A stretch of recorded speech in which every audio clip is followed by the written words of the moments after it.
Welcome to the Coach Doctor podcast, a podcast where we discuss aspects of sports coaching from grassroots to grandstands. I'm your host, James Barkell, and on this podcast, we hear from academics who research coaching. We talk to coaches on the front line from development levels through to professional coaches, and we discuss other elements of successful sporting programs with experts and practitioners from a range of sports science fields, motivational psychology, strength and conditioning, and many other elements required for successful performance. If you'd like to know more about what we do at the Coach Doctor, you can visit our website, thecoachdoctor.com.au, and learn more about our services, or follow me on Instagram at thecoachdr or Twitter at James_Barkell for more regular information. Before I start the episode, I just wanted to let all the coaches and athletes out there know about a special deal that we've got going with Elite Performance Journals. EPJ make both coaches' notepads ideal for developing session plans and for reviewing or reflecting on sessions. And for athletes looking for that extra edge, they also have an Elite Athlete Journal designed around specific needs of up-and-coming professional athletes. For any listeners of the Coach Doctor podcast, you can receive 20% off on any of their products by simply going to eliteperformancejournal.com, check out all of their products, and when you check out, use the code COACHDOCTOR, all one word and lowercase, for a special 20% discount. For schools and clubs, you can also get journals specific to your group's needs, with schools or clubs' logos, team values, and many other options to make it specific to you. Okay, now on to the episode. This week I speak with Dave Reynolds, who is in charge of coach development in the South Australian National Football League. Dave was recommended to me from Professor Shane Pill as an absolutely brilliant coach development practitioner, and he's not let me down. Dave is a passionate coach developer aiming to implement and improve coaching on a number of levels in his beloved sport of Australian rules football.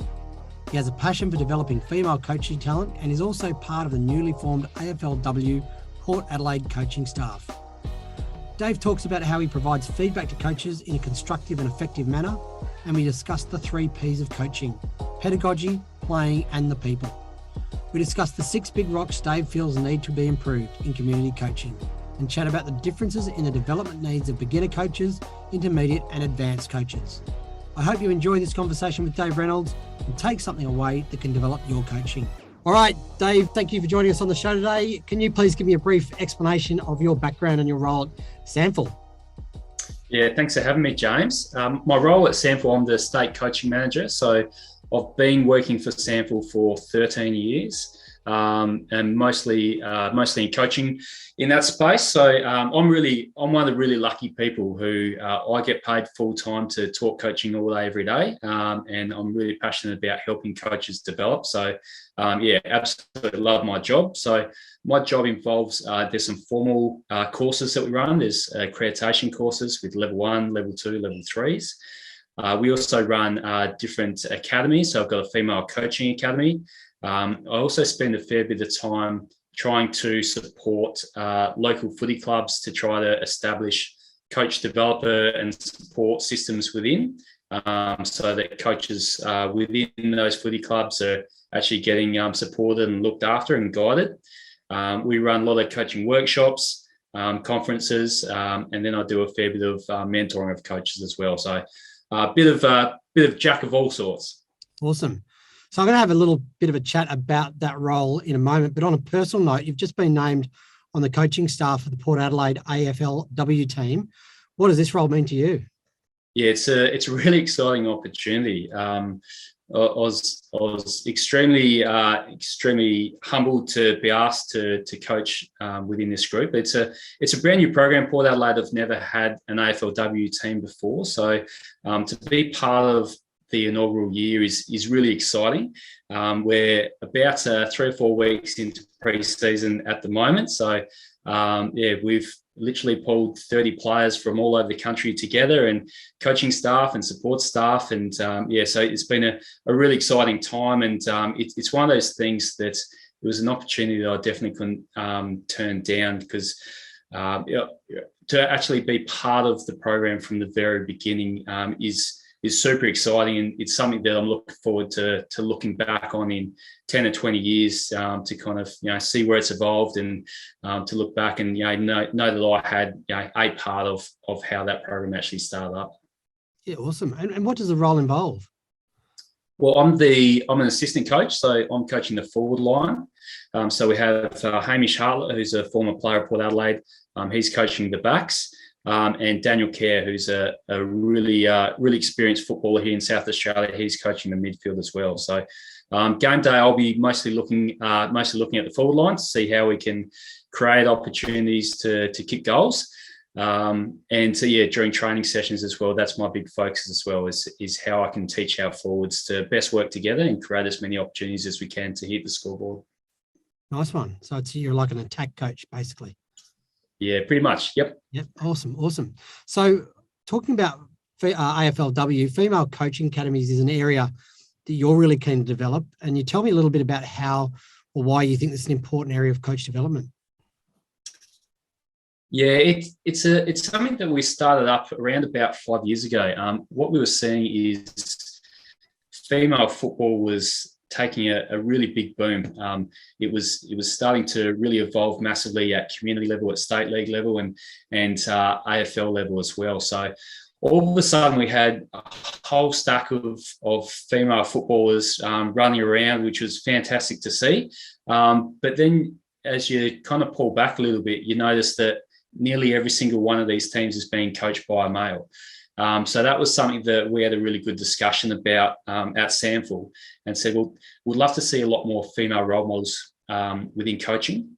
We think that'll actually help participation numbers, and it'll really help create a really good environment that more girls will want to actually get involved in and learn and be retained in the program as well. So about 5 years ago, we started up the concept at our state league level to run a female coaching academy. And the way that started, I literally had some conversations with the people who are involved with female football at state league level. And we said, well, what coaches do we know from our 8 SANFL clubs and 4 or 5 programs within each of them? What female coaches do we know? And we only scraped together 7 names across the whole competition. So I tapped those 7 female coaches on the shoulder and said, would you like to be involved in this program? They all accepted, and that's kind of how it began. So the purpose of it, we're looking to fast track the development of female coaches so that we can continue to see more female coaches come into the game and the success of that program. So the program's evolved a little bit over the 5 years. Initially, it was very much me trying to mentor 7 people and run some coaching workshops with them. We were able to bring them to the Crows AFLW training a couple of times, which is a great experience for them. And I soon realised that I'm only one person, and trying to spend a lot of time with 7 coaches was really challenging. So we've created a couple of different models to try to share the load with other coach developers and mentors working with them. And this year we actually expanded the program. So we've actually got 2 programs. One's for our probably more experienced coaches who are coaching at senior SANFLW level, so with our senior women's teams. And then there's another program that's is tailored for more for female coaches who are looking to dabble in coaching, looking to get started. A lot of them are current female players who are looking to get involved in some of the junior teams as to try to figure out whether they are interested in coaching or not. So with the more experienced coaches, we've actually lined up coach developers who work one-on-one with them through their season, so that we're not actually pulling them out of their programs to then go to a different program to learn. We're trying to bring the learning to them so that the coach developers can help them reflect on how they're going within their coaching roles. And the new to coaching female coaching group that we have, we've actually teed that up with our state under 16s. So they actually come out and are the coaches of that program. So myself and a couple of other coach developers then work with them. They're actually going out there running training activities, coaching game day with this group, and we're there capturing evidence, giving them feedback and helping them reflect on their coaching, and hopefully guiding and supporting them along the way. Dave, have any of those females that started this program with you, have they progressed to like AFLW or any of those sorts of levels? Yeah, so probably one that comes to mind is a lady called Emma Sampson. So she started with us in the first year and was in the program for at least 3 of those years. And then last year, she actually progressed So she's now an assistant coach at the Crows AFLW team, which I was really, really excited about. It's great to see some of these coaches come through and make it to the top level. And it was really exciting this year where she's now coaching at AFLW level. And then I actually got her back involved in the female coaching academy with the new coaches we were working with. So she came in and joined me as a coach developer. So it was really exciting to see kind of the cycle go right the way around, with coaches kind of progressing through, getting experience, and now giving back to it as well. So it's working really, really well. Yeah, that's awesome, mate. Great to hear. So one of your roles is observing, giving feedback to coaches. I'd imagine it would be difficult to have conversations with coaches who need a lot of constructive feedback. How do you go about having these sorts of conversations? Yeah, well, my approach to providing feedback is initially it's a lot about a relationship build.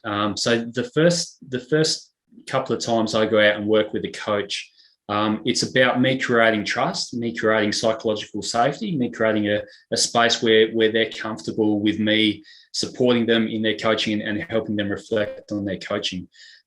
So one thing I know is if it's a poor first experience, and I try to, if I go in too hard and highlight things that I think that they can improve on, straight off the bat, that can be really intimidating, and they can take a step backwards. So there's no point me coming up them with fantastic ways that they can improve if they then don't like that approach and they don't come back for the second conversation. So my first conversation is a lot about trying to highlight the things that they are doing really, really well. Even if they've got a lot of things that they need to improve on, it's finding those little chunks that they're doing to be able to pat them on the back and say, hey, you're actually really good at these things. Well done for what you're doing. And then trying to prioritize a little bit about, well, what's my first conversation? So there could be, let's say, for example, I go out and watch a coach, and there could be 15 things that I identify that I think that they could improve in these areas. First thing I do is try to flip that and prioritize it so that I can figure out what's the number one most important conversation I think I could have with this person to start off the constructive conversation to help their coaching. And we focus on the first thing. But also my approach is very much evidence and reflection based. I don't generally come in and tell people what I think and give feedback as such, unless it's being asked for, unless it organically comes out in conversations. My approach is more around what evidence can I gather to help them reflect on it. So there's a couple of different tools we use. The really simple one is just pulling your phone out of your pocket and filming the coach. That's probably my biggest coach developer tool that I've got. And so what we do is whenever they're at training or whenever they're in games, I'll capture footage of them talking to their players and how the activity goes, etc. And then after training, sit down with them to actually look at the vision, because then it's not my opinion versus their opinion. It's very much, well, this is the evidence. And my job is to literally turn the phone around to them, press play on the video and say, well, this is you tonight. What did you like? What didn't you like? What would you like to improve on? And then we have some conversations around that. That way they're identifying areas that they want to develop and improve on. They're also able to identify areas that they're really good at as well. So it's less about me giving information, more about them identifying it. And probably the second piece of that is I try and take stats game day as well. So I've got one of my stat sheets I use literally just captures every single time the coaches in the coaches box open their mouth, it goes down as a stat. So it could be a positive statement made, a negative statement made, a question that they asked to the group, a time that they actually answered a question that someone else posed, and is a message actually going out to the players as well. So but one of the key ones in that as well is there's a stat there around commentating and barracking. Because we try and have conversations with the coaches around game day coaching. You want to try to separate yourself from a fan in the stands and trying to be a very thorough thinking coach who can actually concentrate on coaching rather than just barracking and commentating during the game. So at the end of that, I'm literally just turning the stat sheet around to them and saying, these are your stats from today. What do you like? What don't you like? What do you want to work on? Yeah, that's a great idea, using that as a tool where you basically get them to comment on their own coaching before you give advice. And that allows them to I guess, identify areas where they feel they could improve, and then you can sort of build upon that. That's a really good idea.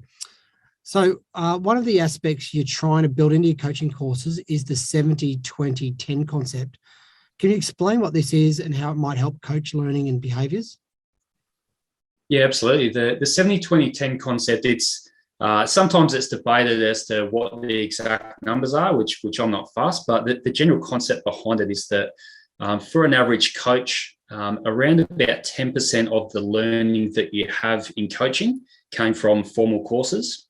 20% of your learning actually comes from learning from others. So to be able to view other coaches, have conversations with other coaches, learn from other people.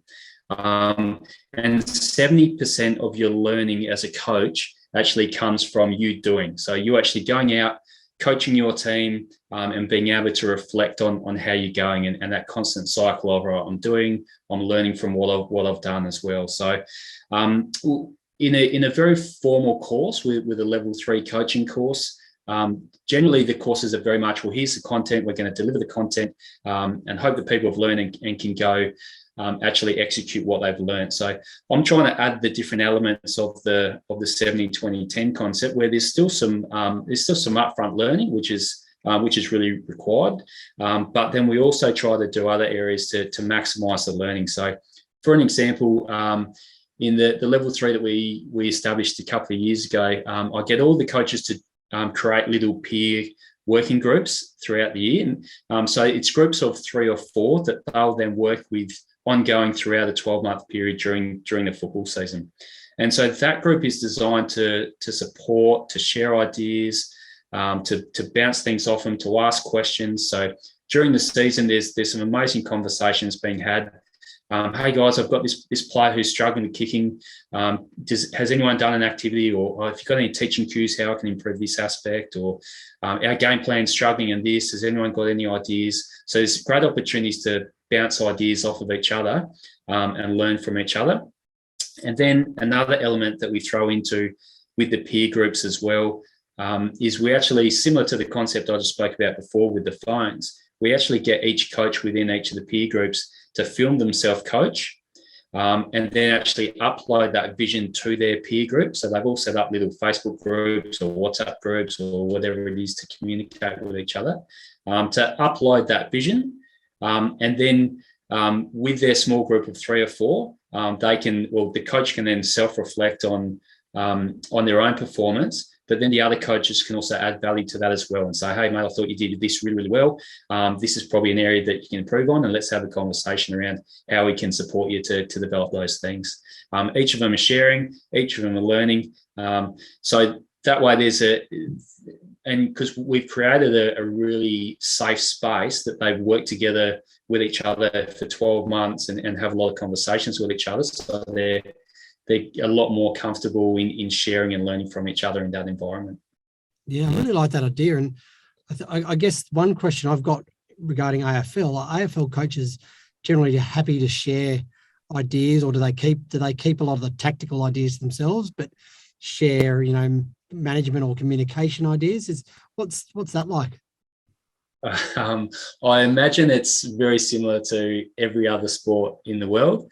Certainly in our game, coaches are willing to share some things, but they're certainly not willing to share strategies and tactics and game plans. And I think certainly in our game, I can't speak for other sports, but in our game, I think it's one of the areas that there's a real lack of knowledge and a real lack of understanding, because everyone protects their own IP and thinks that their strategies are completely different to everyone else.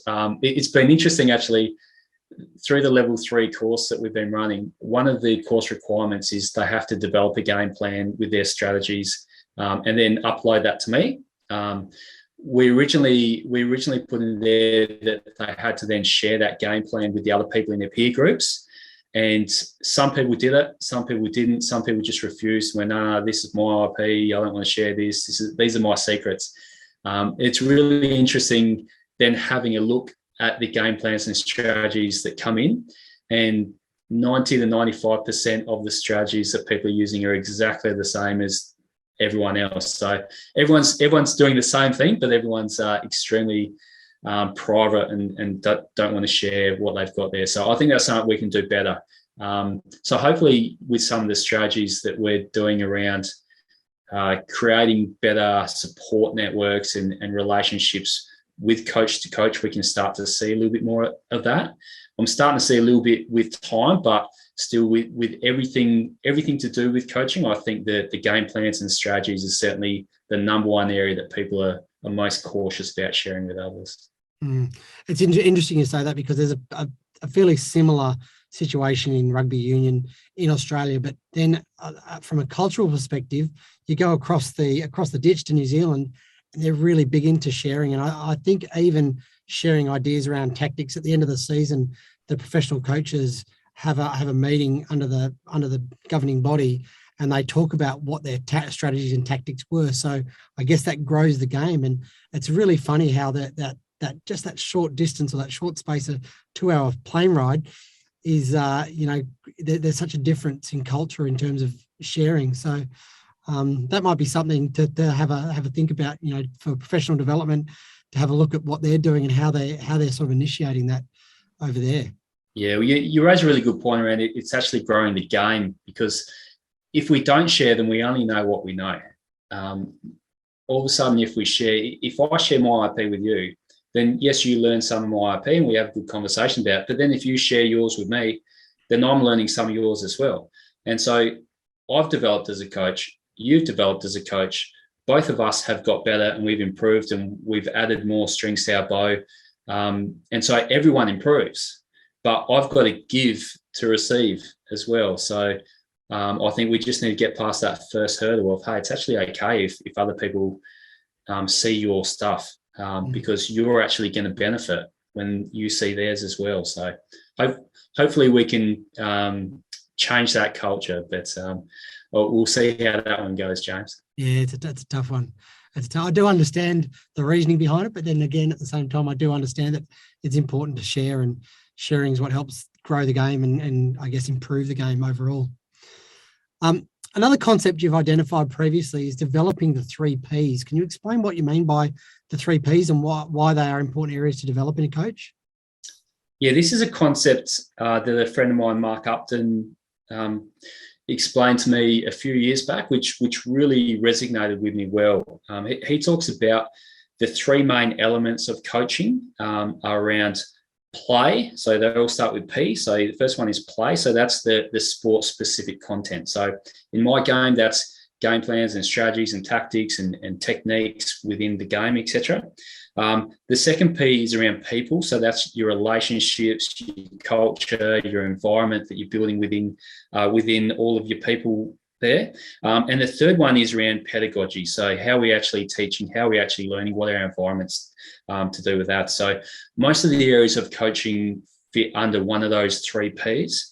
And most coaches would generally be stronger in one of those or 2 of those than another. So it's a really good way to look at it, to be able to then identify, okay, well, this is my strength over here, but I need to improve on my teaching. So I need to improve on my pedagogy, etc. We previously talked about some of the pitfalls from going from playing straight into coaching. Are there some pitfalls, or are there some issues, do you think, with athletes, or elite athletes, who have gone from playing the game straight into coaching, specifically around those 3 Ps, where they might fall short on one of those aspects? Absolutely. From what I've seen, I think a lot of players who transition straight from player to coach, generally players are really good at the play, at the sport-specific content. They understand the game really well. If they're full-time athletes, and they're living and breathing the content of the game all day, every day, and they are elite at it. They understand the game better than most people who aren't involved in the elite game. So absolutely, they come out of playing with a great understanding of the game. But unfortunately, an understanding of the game, just a strong understanding of the game doesn't mean that you're going to be a good coach. The other 2 Ps, with your people and relationships, and then your pedagogy and teaching approaches, as important as the understanding of the game. So I think that's probably the biggest misconception with people dropping out of the game and thinking, oh, I'm going to be a fantastic coach here because I know the game really well. There's so many other aspects of coaching that they don't have. So I speak to a lot of players who are transitioning from player to coach around the 3 Ps, and we say, okay, well, where are you at? How are you going with your relationships? How are you going with how you actually teach and environments that you're creating for people to learn and develop? And a lot of them have shortfalls in those areas. So then it's conversations around, okay, well, how can we improve those areas, and how can we put support around you, knowing that that's a gap for you. So I think that's where some clubs and some teams setting up coaching staff could definitely improve to actually understand, well, where are your shortfalls with your coaches, and to actually be vulnerable to put your hand up and say, well, I'm really good at this space, but this is a fair gap we've got over here. So let's actually put people in place who are good at that area over here so that we can find a bit of a balanced approach so that we're not just missing huge chunks about what we're doing there. And I don't think it's as black and white as saying that players can't transition straight into coaching. But like I've got a really good example. The coach I'm working with at the moment, Lauren Arnell, who's the Port Adelaide AFLW head coach. She's the very first AFLW player to retire and transition into a head coach role. So that's really exciting for her. But she actually probably comes with 5 or 10 years of coaching experience prior to that. So she's only just retired about 12 months ago, but she's got a great understanding of the game. She's played at the elite level for a number of years and really sees the game really well. Plus, she's also done some commentating on radio, where her job is to unpack the game in front of her and understand what different teams are doing. So her play knowledge is really good. She's also a teacher. So she's been teaching for about 10 years in schools. So she understands the teaching lane really, really well. In fact, she's as elite in that than the majority of coaches I've ever seen. She's really, really impressive there. And then has had a lot of leadership roles as well, as a player, as a coach, etc. as well. So understands the relationship and the culture. So I think it's possible, but I think it's about identifying, well, how are we building those other areas that are more than just our knowledge of the game. You mentioned something interesting there about Lauren being a teacher. Do you find that a lot of teachers find that ability to transfer into coaching a lot more easily than people that haven't had a teaching background? Yeah, there's such great transferable skills there. I mean, basically what you're doing as a teacher is coaching. A good coach should be teaching as well. So I remember I worked with a lead coach here, Andy Collins, who he approached me at the time. I was working within a region and working with a lot of the teachers in schools, and he approached me and said, I really want to have the majority of our teachers at our football club, especially through our junior and youth programs, to be teachers. We want coaches. We want to pluck out the best teachers from our region to be coaches for that exact reason, that they're excellent at creating learning environments. They're excellent at their communication, their planning. And if they do have shortfalls around the game, then we can educate them on that. We can educate them on different game plans and strategies and techniques and all that type of thing. So I'm a massive believer on, teachers make very good coaches. The only question I'll put with that is sometimes I've seen teachers who are brilliant teachers, and as soon as they step out onto the oval as a coach, they take their teaching hat off and they put their coaching hat on, and they forget everything they know as a teacher, and all of a sudden start barking orders and become the coach that they were coached when they were playing. So I've got to remind teachers every now and then that, hey, all the stuff that you're doing over there in the classroom, bring that with you onto the oval, because that's what's going to make you the best coach. Mate, you've been working with community clubs to educate and build systems. How do you go about doing something like this? Yeah, it's something that I'm really passionate about, and we probably got introduced to the concept around about 8 years ago. I remember I went to the AFL for a state coaching managers meeting where everyone else in my role gathered around, and Laurie Woodman at the time introduced us to the concept around a club coach coordinator. And basically, a club coach coordinator is someone from within a community football club who oversees and guides and supports the coaches within the football club. And it was a really interesting concept when I first heard about it, and then went back to South Australia and thought, how can I implement this? And because my first coaching experience is really similar to the majority of coaches that I speak to. I ask the question, well, how did you first get involved in coaching? And nearly all of them tell a story about they got tapped on the shoulder by someone and asked to get involved.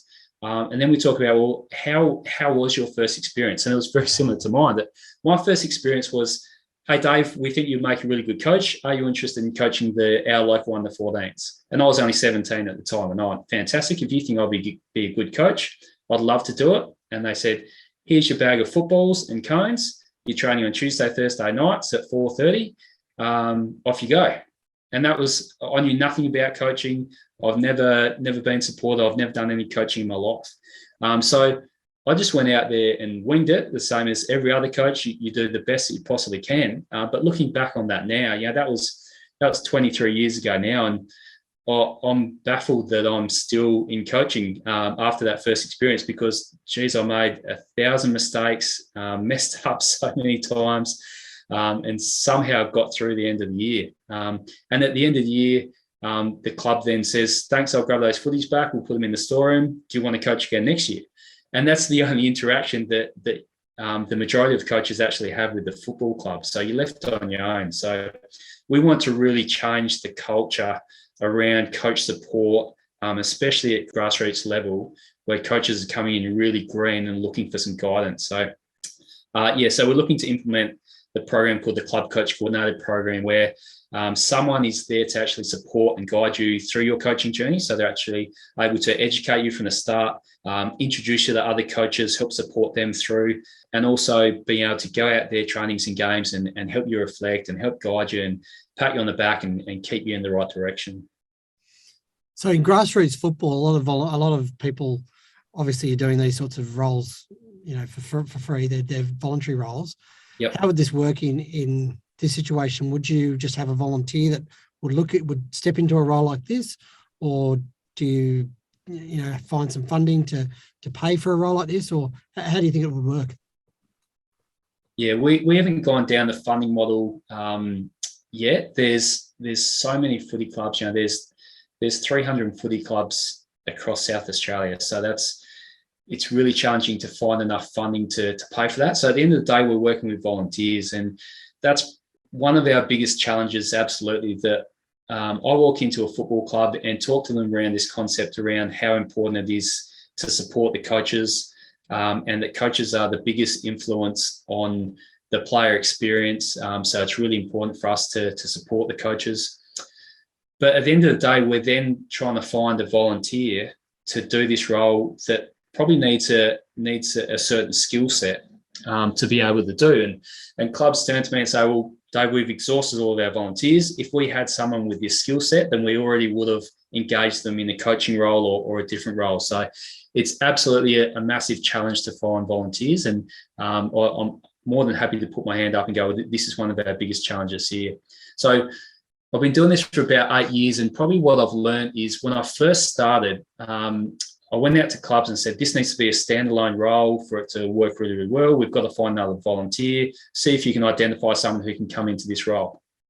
And then after a couple of years, we got very little traction because very few clubs could actually pull someone from somewhere else and put them in that role and remove them from their responsibilities. So I then changed to a bit of a different approach and said, well, let's just start somewhere. Let's not try to change the world in coach support and coach development at your football club. Let's start somewhere. What little small wins can we do? And utilize the people who are already involved. So quite often a sporting club would have a coach who's been around for a while. They might be coaching the under 16s or under 15s, something like that, who's been coaching for 5, sometimes 10 years, and a bit of a wise head that people look up to within the club. So we started to identify those people. and say, okay, well, you still coach your team. We don't want to remove you from coaching your team because then the club has to find another volunteer. But what can you do to support the other coaches while you're still coaching there? So a couple of things like creating a coaching handbook that can help guide coaches. And, within that, we talk about a club coaching philosophy. The easiest way that I break down a club coaching philosophy is to look at percentages. If we map out winning, fun, and development, those three topics, and say, well, how much focus do we want our coaches to be focusing on for their age groups across those three things? And so, for example, I'm a club coach coordinator at my local footy club, and I speak to my under 12s down coaches who we have no scoreboards, no competition, no premierships. Winning is not important at all. I say winning is 0% focus. So we don't care if you lose every game, win every game, get flogged, flog the other team. Like we just want a quality experience. We don't want you to focus to talk about winning at all. And number one, number two focuses around fun and around development. We want our kids to have a quality experience with the game, and our biggest outcome is for the kids to come back next year. So we developed some handbooks, which we've got some templates that we hand out to clubs to help them develop their own. So that's a concept to help them guide the coaches. And then a club coach coordinator who might be coaching the under 16s can also, once or twice a year, pull the coaches together and help them learn from their experiences and share activities and that type of thing. But generally what we find, and this is why I've changed my approach, is if we actually identify someone like that who's already involved in a president role or another coaching role, by the time they get through the first year or two, they then go, well, this is really exciting. I'm actually seeing some real benefit in supporting the other coaches within the club here. And then they then come to me and go, well, as a club, we think this is really important. And so quite often the person who takes up that role ends up pulling away from their coaching role and becomes a full-time volunteer as such, to then support the rest of the coaches, because it's easier to find another coach when there's someone with the skill set to be able to support the coaches. So, and then from there, it evolves. Clubs then come to me and go, okay, well, it's more, we can really benefit if we have two people in these roles. Some clubs have then got 3 or 4 people just in roles that are supporting their coaches. So it doesn't happen overnight, but it's something that evolves into a really positive thing. Yeah, that sounds really good, mate. You sound like you're on a winner there, and I think there's a lot of other sports could probably take a leaf out of that book and try and implement something similar. So yeah, it sounds like a really good plan, mate. Another one of your things that you're doing is you're looking at, and most people would choose 5 areas to improve in community coaching, but you've got 6 areas that you want to improve in community coaching. What are these 6 areas? Yeah. It's interesting. I've got 6. I actually ran a workshop for all the club coach coordinators in SA who are keen to come, and our topic was bring your 5 most important areas of focus for coaches. And we all chucked them all on the board, and there was a stack of them. And then we actually went, okay, well, have your top 5 change, seeing that what others brought to the table, has it changed? And I walked in with my top 5, and then there was another one that I thought was absolute gold, and I couldn't figure out which one of my 5 to actually drop to add that one in. So I've landed with the top 6. So my top 6, I've got 2 around the training session, 2 around game day coaching, and then 2 that are general coaching concepts. So with the training session, my first one is a pretty simple one around minimizing waiting turns. So we're trying to avoid lines. It's probably the biggest thing I see in our game, and probably junior sport, to be honest. If you drive around anywhere and you see all different types of sports, the number one thing I see is kids standing at the back of lines waiting for turns. And then the coaches wondering why there's so many behaviour issues and why the kids aren't engaged and why they don't come back next year. So, how can we actually maximise the time that they're there? Simple things like just maximising the equipment. Quite often you see 2 big lines with 8 to 12 people deep on it, and then there's a bag of football sitting there next to the coach doing absolutely nothing. So how can we get one footed between 2 type concepts where kids are constantly touching footballs and constantly involved? And then the second part with the training session on that is, once we've achieved that, how can we make the activities more game-like? Instead of them kicking from cone to cone and running from cone to cone, that doesn't happen in the game. So how can we create situations for our training activities that actually look like elements of the game? So it could be, a tackling activity could be, roll the football to one person and the other one has to try and get past them. And so the person with the football practices a pickup and then practice their evasion to try and get past someone. And the person who is tackling has to try to track, position themselves, lay a tackle. That happens in the game. And it's 1v1 type things that people are constantly involved in the activity. The closer it looks like the game, the more it's going to transfer over to the game. Whereas if we want to get really good at kicking, for example, me kicking to a stationary target, cone to cone, I'm going to get okay. That can improve my technique. But in a game, there's so many other variables that it brings that we're actually not practicing. So to be able to practice in an environment where there's decision making, where there's defenders, where there's transition from offense to defense, the closer it looks like the game, the more it's going to transfer over to the game. So they're my two key ones around the training session. My two biggest focuses around game day coaching. My first one, and I'm pretty passionate about this one, is around stop focusing so much on winning. I think I see so many team environments that are massively negatively affected by the coach wanting to win the game so much, especially in young age groups where there's either no scores kept at all, or it shouldn't really be a focus. So the things I see is if coaches are focusing so much on winning, then all of a sudden that falls down with your rotations, for example. So little Johnny has spent a quarter on the bench already. At 3/4 time, he was supposed to go on, and some of our more developed players were supposed to come off for a rest so we can rotate everyone around. But hang on, we're down by 3 goals. So we really need our best player to stay on the ground, and we need to win this game of football. So little Johnny, sorry, mate, you're going to spend another quarter on the bench. And then the coach wonders why the following year why Johnny doesn't come back, because he's had a really poor experience. So there's that. But then there's also, if coaches are so bent on winning, then it actually affects the way that they coach and the way that they instruct their players to coach.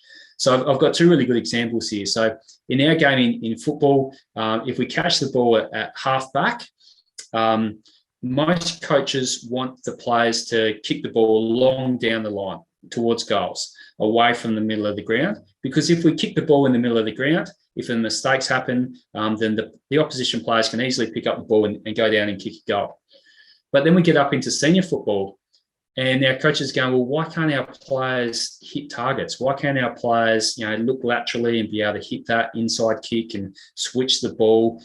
That's because the junior coaches have been so hell-bent on ensuring that we win games of football and play the percentages. And every time we get the football, we're just putting our blinkers up and kicking the football as far as we can. So we actually want to encourage players to turn sideways and look for free players. And if the kick misses them, or they drop the football and the opposition picks up the football and goes to kick a goal, that's okay. We still want to continue to encourage it, go around and encourage the kid who kicked it, encourage the kid who called for the football. That's actually what we want to get, because that's going to make them a better footballer in the long run than it will if they're getting the ball and just booting the ball down the line.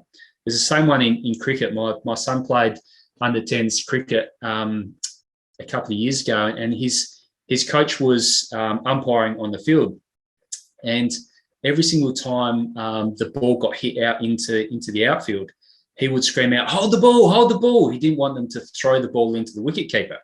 And because he's pretty clever, he understands that they're only little kids. So every time they throw it in, more than likely the wicketkeeper is going to miss the ball and it's going to go down. And it's probably going to end up with 4 overthrows because there's not going to be anyone backing up. So his solution to it was to tell the kids not to throw the ball in the first place and just run in and pass it back to the bowler. So they won more games than they lost because most of the scores are on overthrows and extras at that age group. But it's actually detrimental to the kids. The kids aren't actually practicing throwing the ball to the wicketkeeper. The wicketkeeper isn't practicing, tracking the ball and catching the ball. The people on the other side of the field aren't practicing, well, hang on a minute, they're throwing the ball from over there. So I need to run in line with the thrower and the wicketkeeper in case he misses it so that I can actually get behind the ball and I can learn how to back up. So the players They may win some games in under 10s, then they get up into under 12s, and they're actually behind a lot of the other players because they haven't learnt those skills. So the focus on winning has actually taken away from the development of the players. So I'm pretty passionate about that one. And the last one with game day coaching is coaches stop yelling out instructions from the sidelines. I see it in basketball is really big, in soccer is really big, and certainly in football as well, that a coach is standing there and thinking that good coaching is them standing right up against the line and screaming at kids, telling them what to do at every second of the game. Kick it over there, run over there, do that, tackle that person. When that's actually really detrimental to everything, the kids having a really poor experience because the kid's just hearing the coach yell at them and doesn't really understand what they're saying anyway. And if they are actually listening to them, then the kids aren't actually learning to actually make decisions themselves. If they're getting the ball and they're kicking it to the wrong person, they haven't actually had an opportunity to make that mistake and learn from that mistake and get better at it. All they're actually learning from is every time we get the ball, I'm going to listen out and the coach is going to tell me where to kick the ball from. So I think that's a huge one. My biggest advice for coaches would be in game day coaching, sit down in the coach's box, keep your mouth shut, observe, and then give some feedback at the breaks. And if there's common themes that you're seeing, that's your perfect opportunity to go out to training and let's work on those things at training. But just let the kids play during the game. Yeah. I interrupt you there for 1 second. Yeah, go for it. I've working as a teacher and having some time coaching junior teams, I've had parents come up to me and say, you don't yell enough. What would you say in that situation when a parent comes and says something like that to you? They want you to yell more because that's what they saw. That's what they've been brought up on. Coaches yelling on the sidelines. Yeah, that's a really interesting one, isn't it? That the concept of what good coaching is standing on the sidelines yelling out, and that's what a lot of our volunteer parents think that they have to do. So I'm a big one on coaches only know what they know, and so if I'm going out and observing a coach and I'm seeing them screaming and yelling out stuff from the sidelines, I'm not thinking to myself, oh, they're a bad coach or they're a good coach. I'm thinking, well, that's their understanding of what coaching is. So no coach is going out there to do a bad job. What they're doing is that they think that is what coaching is. So it's a bit of a challenge to then work around that. I think to me it's an education piece on actually good coaching looks like this, and these are the reasons why.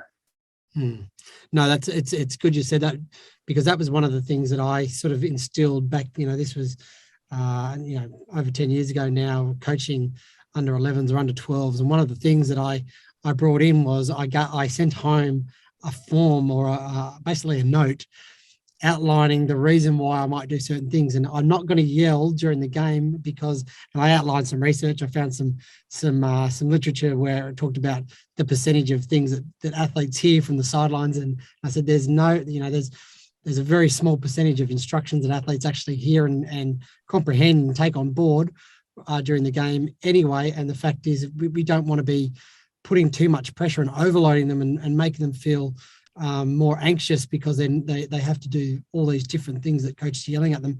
And I guess that worked quite well. That sort of gave the parents an understanding of why I'm not yelling from the sideline, and it sort of also, I guess, educated them a little bit as to why it's probably not a great thing to be yelling from the sideline, also from their perspective as well. Yeah, spot on. Like, parents only know what they know as well. Like if our coaches don't know what good coaching practice is and they only know what they know, like the parents probably know even less about coaching than the coach would. So yeah, it's a bit of a challenging one, and not a very effective model to be screaming from the sidelines. So my other two are general coaching concepts. So the first one is sport should be fun. I think as coaches, we lose sight of the fact that we're putting our hands up to play sport because we actually enjoy the sport. We enjoy being with our friends, and it should be an enjoyable experience. Far too often we're concentrating too much on winning. Far too often we're concentrating too much on sport being serious and let's get out there and let's play to win. And whereas it should be a really fun, enjoyable experience, even with seniors. So many times with senior programs, there's pre-season is an absolute great example here, where I speak to so many coaches around their pre-season. They're saying, "Oh, Dave, we're just getting no one out to training. There's only like 10 or 12 who are rocking up to our pre-season trainings." And I say, "Well, what are you doing at training?" And they say, "Oh, on Tuesday we did a 5K road run. On Thursday we did a big weight session, and then the week before that the players had to pick up bricks and carry them around the oval as they're running, and they're doing all these things that aren't enjoyable at all. The players want to actually get out there and touch footballs." And so when we start to speak about coaches around changing their philosophy around coaching, being more engaging, being more fun themselves, but then actually doing fun activities when they're out there, with a game like the challenges that actually engage the players, all of a sudden people start coming out to pre-season training. So football should be fun. I think that's one that we lose sight of a hell of a lot. And the last concept is around communication. So really similar to what you spoke about before, James, that players can only take in so many things.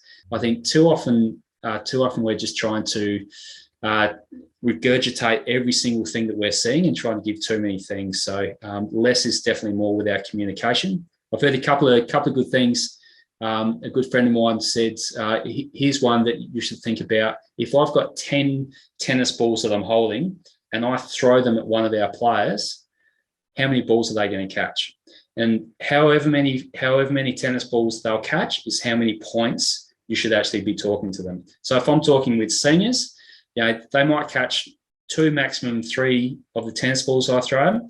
If I'm talking about my under 8s that I coached last year, if I threw 10 tennis balls at them, not one player would have caught one of them. And that was a fair reflection of how much they would actually take in as well. So before the game or in the breaks was literally, "Great work, guys, good stuff. This is where you're positioned for the next quarter. Off you go." As soon as we speak too much, then everyone loses engagement.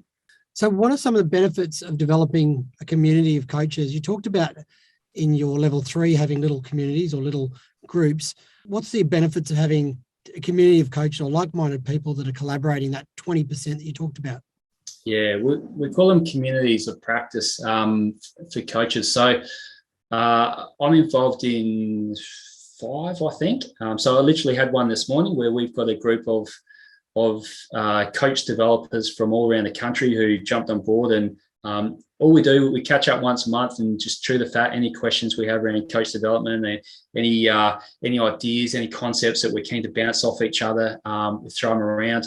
I've got another group of coach developers I work with who I'm meeting with later tonight as well. So 3 of them are from Scotland. They're coach developers in Scotland. And then there's a couple from Australia and there's one from New Zealand as well. And so the concept is that we can learn so much from the people around us.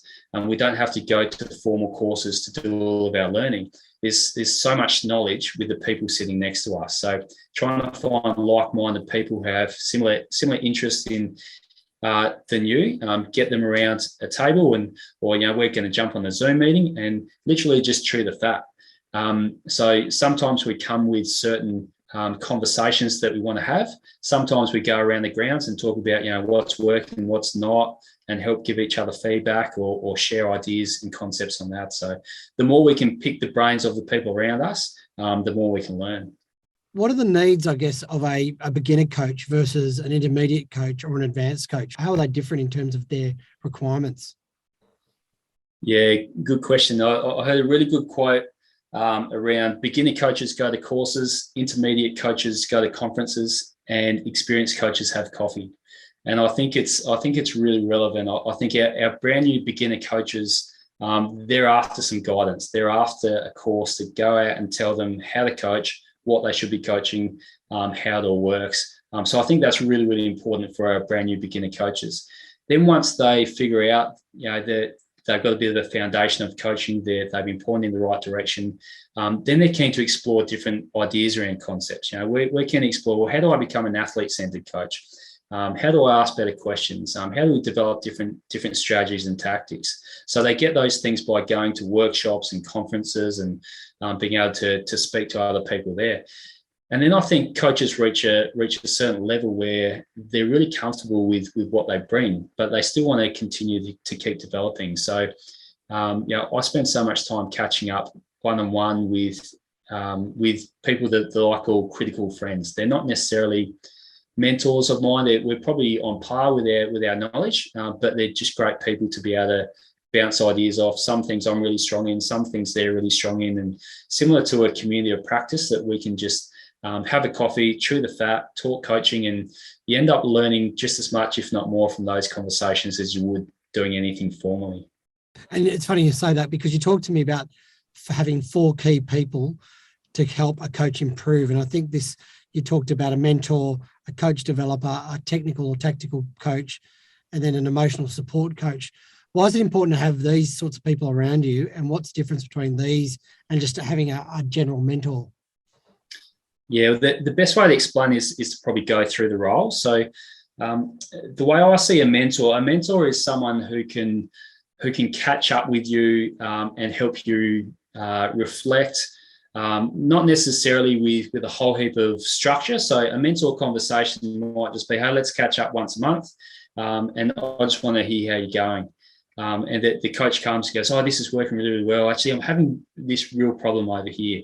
I'm battling to figure out how I can engage this person or how I can teach this. And the mentor can help them through and have conversations around that without having kind of formal structures around what those conversations need to look like, etc. Whereas a coach developer is slightly different, that they work one-on-one with you, but they work with you on an individual development plan. There's things that they're actually trying to help you improve on. They're helping you identify, okay, I want to improve on this over here. And then they work through a plan. Okay, well, during trainings, we're going to practice that. And game day, this is what it's going to look like. And the coach developer then helps you gather evidence to reflect on through that, so that we can continue to work on our goals and develop the areas that we're looking to get better at.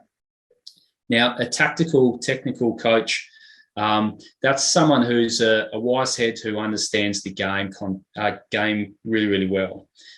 So they're not necessarily working with you on development plans, etc., but they're someone to go to learn more about the game. And then an emotional support coach. Quite often, coaching is really, really challenging. And you're under the pump a fair bit of time. Quite often you're losing games, you're winning games. Emotions are up and down. There's always challenges that you face as a coach. So to be able to actually have someone to lean back on and say, well, I'm really battling today. This is really hard. How can I get better at this? Or my time management's really poor. How can I improve these things? So having someone that can help you with emotions and that side of it is really important. And I guess to give an example, I mentor a state league basketball coach who's a really good coach, and he tapped me on the shoulder a couple of years ago and said, Dave, I'd love you to be my mentor. Can you come out and mentor me? I said, no worries. So our very first conversation, I said, well, let's map out exactly what you're after from me. And so I put these 4 things in front of him: mentor, coach developer, technical, tactical, and emotional. And I said, these are the 4 elements that I think a coach's coach can help you with. What are you after from me? And he said, well, I think I get my emotional support really well from my wife. She's really good in that space. The tactical stuff, I was the first one to put my hand up and go, mate, you know more about the tactical side of basketball than me. I'm not a basketball person, so I can't offer that space for you there. And he said, well, what I'm after a bit of a mix between a mentor and a coach developer. I want you to help me work with some areas I want to develop, but I also just want someone to be able to catch up with semi-regularly, just to chew the fat and listen and give me some advice on how I'm going. So that's kind of how I evolved. I don't have the skill set to help him with the technical, tactical stuff because it's not my sport, whereas I can help him with being a mentor or being a coach developer. Yeah, I really like that idea that you can work with another sport or a coach from another sport. It doesn't necessarily have to be your own sport in that mentoring role or that that development sort of role, to try and get ideas or understanding around player management, relationships, and all those aspects of coaching, because that's really transferable from one sport to the next. So it's a really good idea and a good practical idea that a lot of coaches should try and I'd suggest should try and use. Mate, last question. Obviously, you're a coach developer. what makes a good coach developer? And once you're in your position, do you have to keep learning new things? Do you have to keep developing yourself professionally as well? I guess to answer the first one, I think we literally just had this debate this morning around how do we recruit, how do we train, how do we identify future coach developers. Everyone had a bit of a different opinion on it. My opinion is, I think if a coach is really good at athlete-centered coaching, has a really good understanding of asking questions, providing empathy, putting themselves in other people's shoes, and I think that they can evolve into a really good coach developer. I think more of a dictator coach who has the knowledge and tries to tell people, I'm not sure if that's the right approach for a coach developer. So to me, I think that the things that make a really good coach developer is more that the interpersonal skills, is to be able to provide empathy, be a really good support for people, have a real passion about helping people develop, etc. And those people, I think, can then evolve into a really good coach developer. Your second question around should they continue to develop it? Absolutely. Like, I'm a huge one on you never finish your learning. I've been coaching for 23 years. I've been working full-time in coaching for 13 years. And I still learn as much each year as I do the year before. And in fact, probably more. I'm really passionate about surrounding myself with people who I can learn from. And even just being interviewed by you, James, you've got some great expertise, and I've really loved listening to some of your other podcasts as well. That's been really good learning for me as well. So coaches only know what they know. I only know what I know. I can't wait to wake up in a month's time knowing more than what I know right now. Awesome. Great answer. Well, Dave, I really appreciate your time to join me on the podcast today. I wish you the absolute best of luck in the AFLW season, and all the best for the future. And I really hope we can keep in touch and, chew the fat from time to time, have a coffee. And if I'm in Adelaide or if you're in Sydney, we can catch up and grab a coffee and talk about coaching.